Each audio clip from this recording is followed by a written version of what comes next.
पाकिस्तान और भारत के दरमियान क्रिकेट मैचेस हमेशा ही दिलचस्प और कांटेदार होते हैं।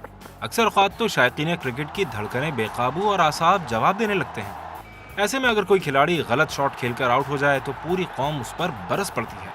ताहम हम यहाँ जिस मैच का जिक्र कर रहे हैं वो रिवायती हरीफ पाकिस्तान और भारत के दरमियान नहीं, बल्कि पीसीबी के बुजुर्ग चेयरमैन एजाज बट और साबिक कप्तान शाहिद अफरीदी के दरमियान खेला गया। जी हाँ, वही एजाज बट जिनकी अजमत को यकीनन मरहूम गुलाम इसाक खान की रूह अक्सर सलाम पेश करती होगी।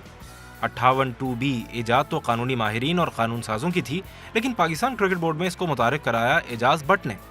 अगर शाहिद अफरीदी के पास बल्ला था तो बट साहब के पास भी 58 2B जैसे इख्तियारात थे, लेकिन कहते हैं कि जवानी दीवानी होती है। यही दीवानगी अफरीदी और बट साहब के दरमियान मुकाबले का सबब बनी। अफरीदी ने पहला स्ट्रोक खेला टीम के कोच वकार यूनुस के खिलाफ, ताहम कैच आउट हुए बट साहब के हाथों। हैरत है, बट साहब इतनी बुजुर्गी के बावजूद भी इतने चुस्त निकले। फौरन शोकॉज नोटिस जारी किया और फिर कप्तानी से भी बरतरफ कर दिया।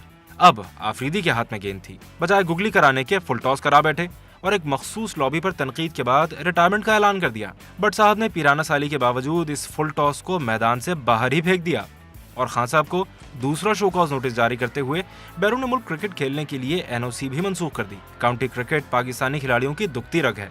शाहिद अफरीदी बॉलिंग के लिए वापस मुड़े और अगली गेंद निस्बतन बेहतर लेंथ पर कराई और अदालत का दरवाजा खटखटाया। अफरीदी का अदालत पहुंचना न सिर्फ एजाज बट बल्कि बहुत से दीगर लोगों की भी दुखती रग थी। जब पाकिस्तान क्रिकेट के मामलात जजों के सवालात के बाद दुनिया के सामने आते तो फिर शायद स्पॉट फिक्सिंग स्कैंडल से बड़ा स्कैंडल जन्म लेता।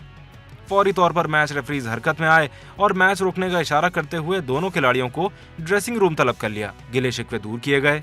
अफरीदी ने अदालत में दायर दरख्वास्त वापस ले ली और पीसीबी ने 45 लाख रुपए जुर्माने के एवज शाहिद अफरीदी को बैरून मुल्क क्रिकेट खेलने के लिए NOC जारी कर दी। क्या पीसीबी शाहिद अफरीदी से ये जुर्माना वसूल कर पाएगा? मुल्क के कसीरुल इशाअती रोजनामे के मुताबिक पीसीबी माजी में भी खिलाड़ियों पर जुर्माने तो आयद करता रहा है, लेकिन वसूली की नौबत जरा कम ही आई है।